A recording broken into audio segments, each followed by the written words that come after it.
This is the Pocophone F1, arguably one of the most talked about smartphones in 2018, due to its incredible processing power with a price tag unlike its competitors.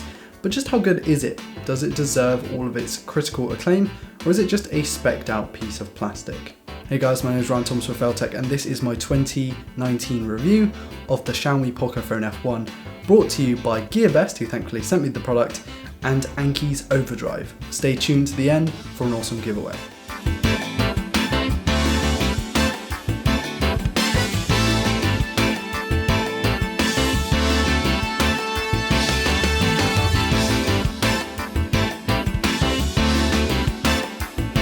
Now, the Pocophone brand is synonymous with speed and performance, so I'm going to go through some of the specs on its spec sheet, but you probably heard them all at this point. There are a few different options, but the one I'll be reviewing today is the 6GB of RAM, 64GB of storage version. We have a very slightly overclocked Snapdragon 845 and Adreno 630 GPU, as well as some expandable storage and Android 9.0 Pie. In synthetic benchmarks, the Pocophone breezes through Geekbench, scoring near 2500 in single core and 9000 in multi-core benchmarks, putting it higher than the likes of the OnePlus 6, not by an insignificant amount. Then, as we move into Antutu, we see it scoring better than 98% of all smartphones benchmarked.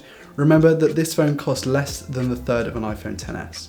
But numbers and benchmarks are fine, synthetics are great, but you never really get the idea of a phone's speed until you use it personally, until you dive through applications, go through settings menus, multitask, and sometimes even switching between two separate apps really quickly can show lag, and in this phone, it just doesn't. I typically use my smartphone for social media, so I don't really push it too hard. However, with the ability to play a lot of games, I've actually started to play more games on my smartphone. All of that is actually really good on the Pocophone, and RAM management is surprisingly good with MIUI, much better than I was expecting, and time again I would jump back to a recent application to see it's still already loaded into memory hours after first opening it. Animations seem quick and smooth out of the box, and it really does feel snappy, not just an on-paper monster. In games, it was a very similar story. I tested some 2D games first, although they were kind of redundant tests since the thing is just so powerful.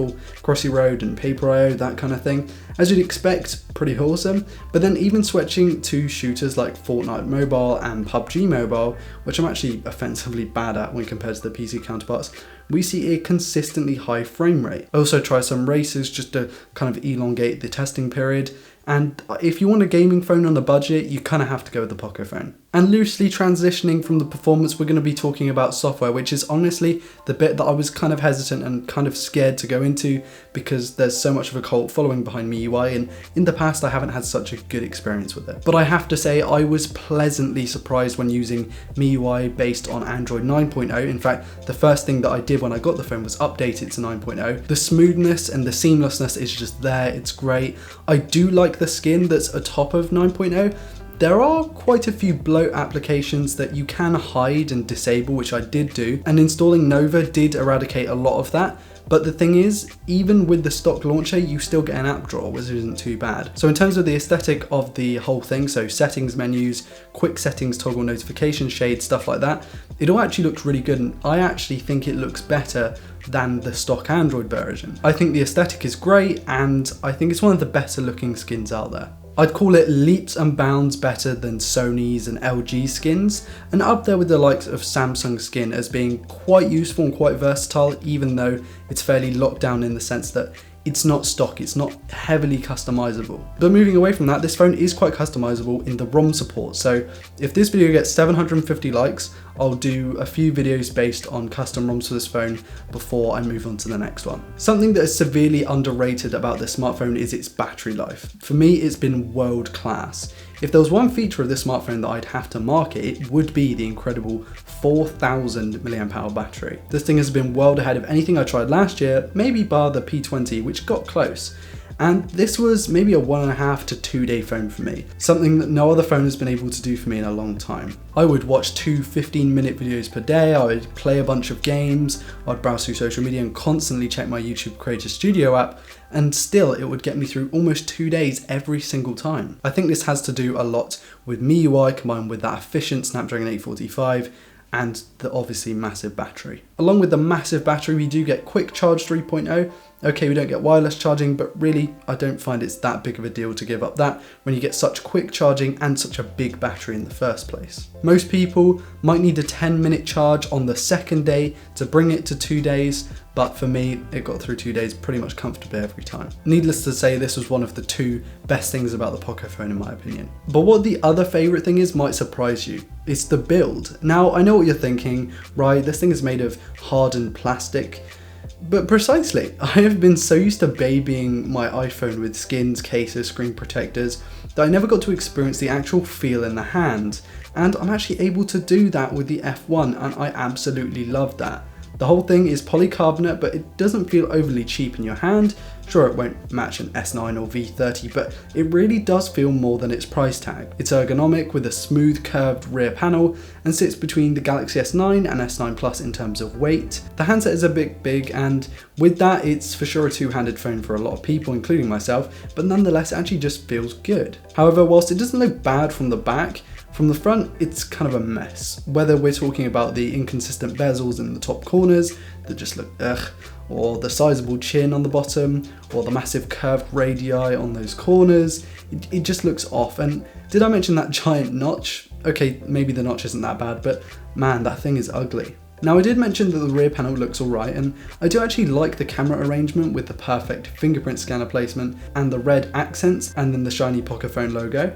It all looks great, and I have to say that the very clicky buttons on the right are laid out really well. I'd say the thing looks good in general, but on the front I feel like it's those rounded corners that are the corner cuts of the phone. There are little things missing, like the subtle transition from glass to metal, which is gone here, but we do gain a headphone port situated on the top and expandable storage, so it's not all bad. And that little notification LED at the bottom looks good, but it's in a really weird position and it's tiny, making it easy to miss sometimes. The display has stirred up some controversy in the tech scene, with a certain other YouTuber comparing it to maybe another controversial display, the iPhone XR. And realistically, I kind of have to agree with him. This thing isn't as good as the XR. Now it is sharper, I mean it scientifically has to be, it packs more pixels in, but in terms of a panel quality and technology, this is a typical Xiaomi panel with shadowing at the edges and ever so slightly washed out colours. Also, pixel grey to grey response time is stupidly slow, resulting in this distortion on high contrast areas when scrolling. I'm not calling it a bad panel, but it's just not what the Xiaomi fanboys say it is. On paper, the near 6.2 inch panel is massive and uses the 18.7:9 screen to body ratio, which I really like, and has a thick notch. To be honest, I don't mind the notch all that much, and MIUI does make good use of it with full screening apps, especially YouTube videos. Colours aren't that bad, and because it's IPS, viewing angles are also quite good. And since it's wide full HD, we get improved battery life and responsiveness over wide QHD models. Playing games on this phone is really nice because of that large display. You get a lot of room for controls and actually seeing what you're doing. As much as it seems I've ragged on this display, in reality I use it as my daily, so it can't be that bad. Right, cameras. The first place that most budget phones cut corners on. Are they any good? Well, on paper we have 2 rear and 1 front facing, but tests have shown that the secondary rear shooter doesn't really do anything incredibly useful and is more there to bump out the spec sheet and look good. The specs on paper make up a great starting point, sporting a 12 megapixel f1.9 rear setup and a 20 megapixel f2.0 front setup. There are some missing features that I would have liked to have seen, namely optical image stabilization and higher frame rate video. Now, I used a combination of the stock camera app and the Google Gcam APK, the thing for the Pixel. I'll leave a link to the one I used in the video description.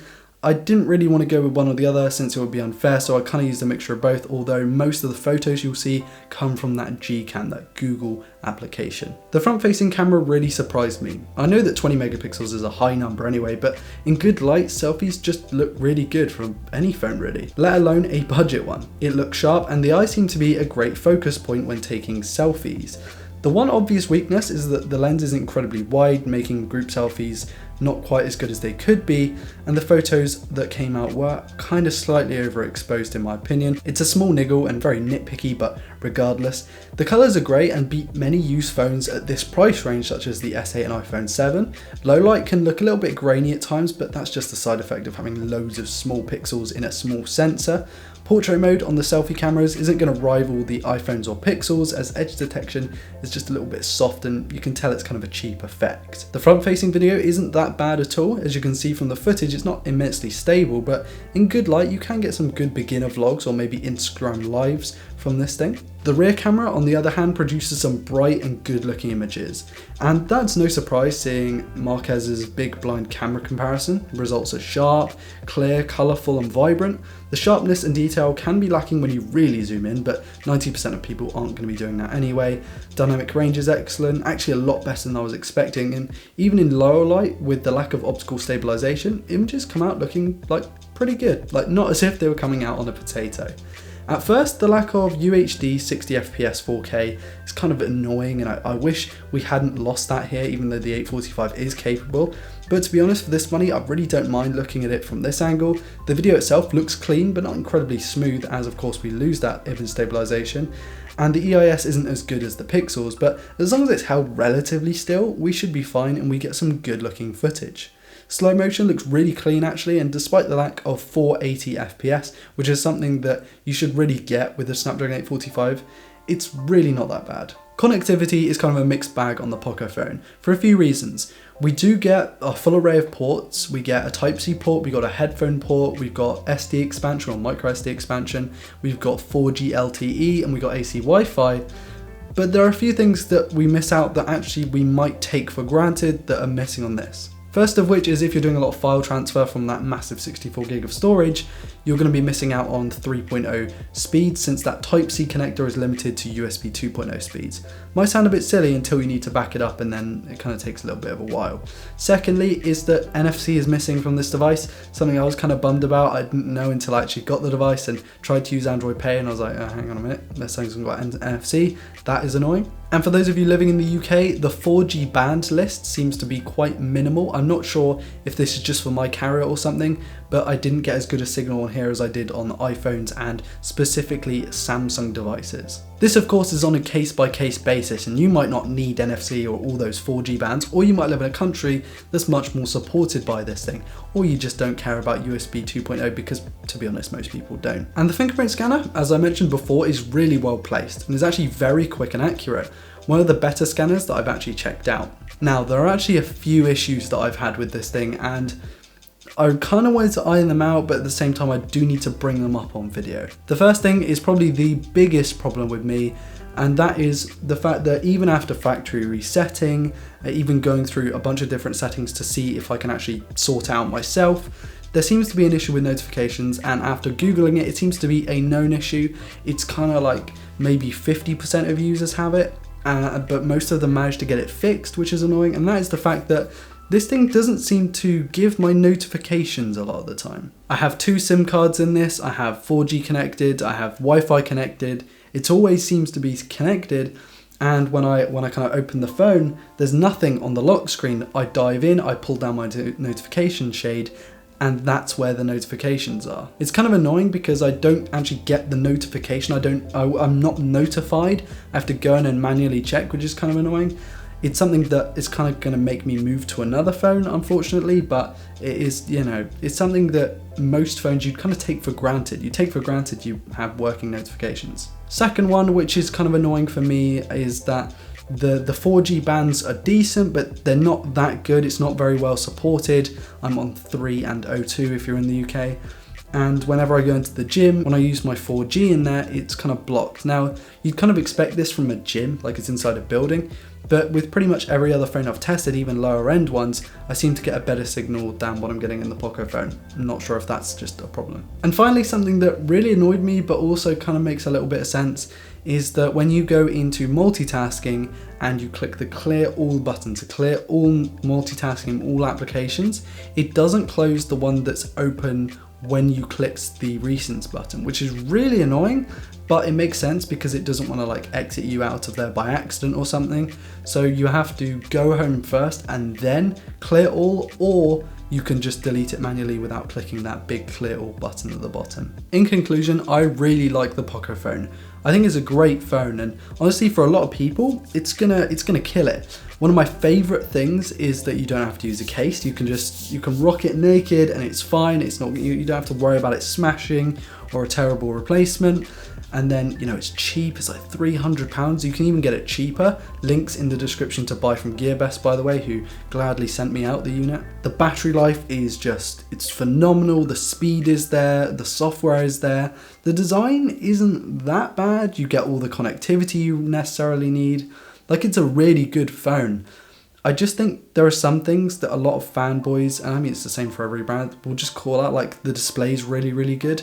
I don't think it's really good. I think it's good. I think it's decent. I think it's passable. I think a lot of people are going to like IPS since the viewing angles are so good, but it's not amazing. I think the 10R has a better display, for example, and I think there are definitely used phones with better cameras, but as an overall brand new package, the Pocophone is just stunning. 750 likes and you'll be getting a video on a custom ROM of this thing. I'll make a poll and get you guys to vote or whatever. But yeah, that's basically it. And now a cool message from our sponsor and the giveaway. This video is brought to you by the awesome team over at Magic Drive.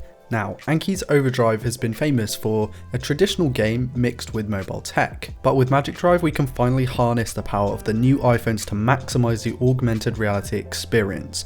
Magic Drive takes the Overdrive to a whole new level and is constantly being developed to make it the best accessory possible.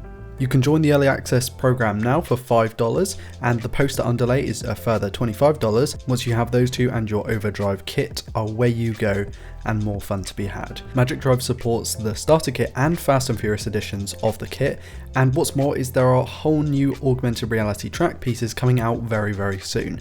But the best bit is that the team is sponsoring a giveaway of a brand new Anki Overdrive starter kit like the one featured in today's video. You might have noticed some of the cars in the different shots, or more of a teaser really. I'm super behind using the power of the latest iPhones for more than just Twitter and Instagram, so if you're really interested, be sure to check out the Gleam.io link to the giveaway in the video description and the comment section's pinned comment. A massive thank you to the Magic Drive team and a shout out to Shin in particular. Keep being awesome, my man. Thanks for watching, guys. This is the end of the video. I want to give a massive shout out again to everyone who's helped me with this review. It's been a really fun one to do, and if you hit that 750 like goal, maybe we can do some custom software stuff. I want to give a massive shout out to my patrons for their amazing continued support, and I invite you to like, dislike, comment and subscribe if you're new around here to never miss a video like this one. Some controversial content coming up, so subscribe to stay tuned for that.